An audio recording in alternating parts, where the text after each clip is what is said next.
Plaster की गंभीर प्रश्न, सीईओंच्या स्पष्टीकरणावर पालकांचे सवाल। अक्कलकोट तालुक्यातील बबलाद कन्नड प्राथमिक शाळेतील घटनेवर जिल्हा परिषदेचे मुख्य कार्यकारी अधिकारी कुशल जैन यांनी पत्रकार परिषदेत स्पष्टीकरण दिले। मात्र त्यांच्या स्पष्टीकरणामुळे अनेक गंभीर प्रश्न उपस्थित झाले आहेत। सीईओंच्या माहितीनुसार छतावरील हुकाला विद्यार्थ्यांनी साडीची दोरी बांधून झोका तयार केला आणि दोरीला ताण आल्याने प्लास्टरचा काही भाग खाली पडला। या घटनेत 13 विद्यार्थी आणि 2 शिक्षक किरकोळ जखमी झाले। मात्र 10-12 वर्षांच्या प्राथमिक शाळेतील मुलांनी उंचीवर असलेल्या छताच्या हुकाला साडीची दोरी नेमकी कशी बांधली? त्यावेळी शिक्षकांची देखरेख कुठे होती? आणि घटनेपूर्वी शाळेच्या इमारतीची सुरक्षितता तपासण्यात आली होती का? असे सवाल आता उपस्थित होत आहेत। जिल्हा प्रशासनाने सर्व विद्यार्थी व शिक्षक सुखरूप असल्याचे स्पष्ट केले असले तरी घटनेची जबाबदारी निश्चित करण्याची मागणी होत आहे। दरम्यान मुख्याध्यापक आणि गट शिक्षण अधिकाऱ्यांना कारणे दाखवा नोटीस बजावण्यात आली असून संबंधित शिक्षकांच्या भूमिकेची चौकशी केली जाणार आहे। मात्र केवळ प्लास्टर पडल्याने स्पष्टीकरण देऊन प्रकरण संपणार का? विद्यार्थ्यांच्या सुरक्षिततेबाबत नेमकी जबाबदारी कुणाची, हा प्रश्न आता पालक आणि नागरिकांकडून उपस्थित केला जात आहे। सर्वांना नमस्कार, मी कुशल जैन, मुख्य कार्यकारी अधिकारी जिल्हा परिषद सोलापूर। कालपासून एक जी बातमी सर्वांनी वाचली असेल, ज्याच्यामध्ये बबलाद आपली प्राथमिक शाळा कन्नडची तालुका अक्कलकोट मध्ये जे स्लॅब पडण्याची जी माहिती आली, त्याच्याबद्दल थोडा मला क्लॅरिफिकेशन करायचं आहे। मी आज सकाळीपासून अक्कलकोटमध्येच होतो।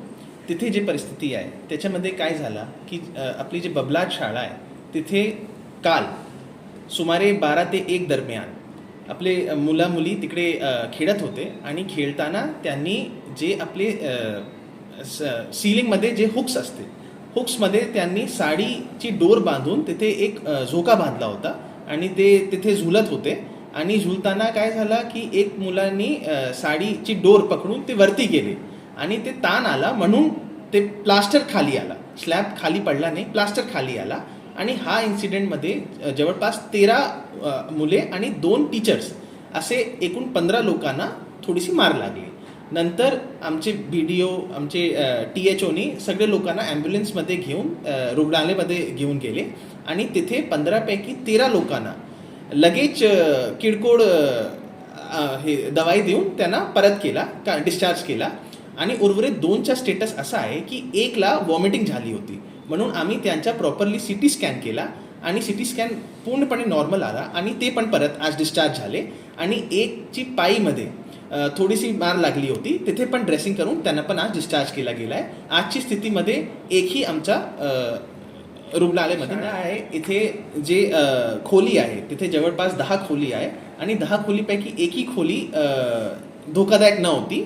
त्याचा स्ट्रक्चरल ऑडिट पण नाही झाला होता, कारण जे शाळा व्यवस्थापन समिती आहे त्यांनी असा काही अहवाल दिला नव्हता की इथे पडण्याची शक्यता आहे। तरी पण मी शाळा व्यवस्थापन समितीचे अध्यक्षना, हेडमास्टरना आणि आमचे गट शिक्षण अधिकारींना शो कॉज नोटीस काढला आहे आणि 1 दिवसामध्ये त्यांचा रिस्पॉन्स येईल की ते तिथे असताना सुद्धा असा झोपा बांधण्याची परवानगी त्यांनी मुलांना कशा दिली, त्याच्याबद्दल ऑलरेडी माहिती आम्ही त्यांच्याशी बोलणार आहे।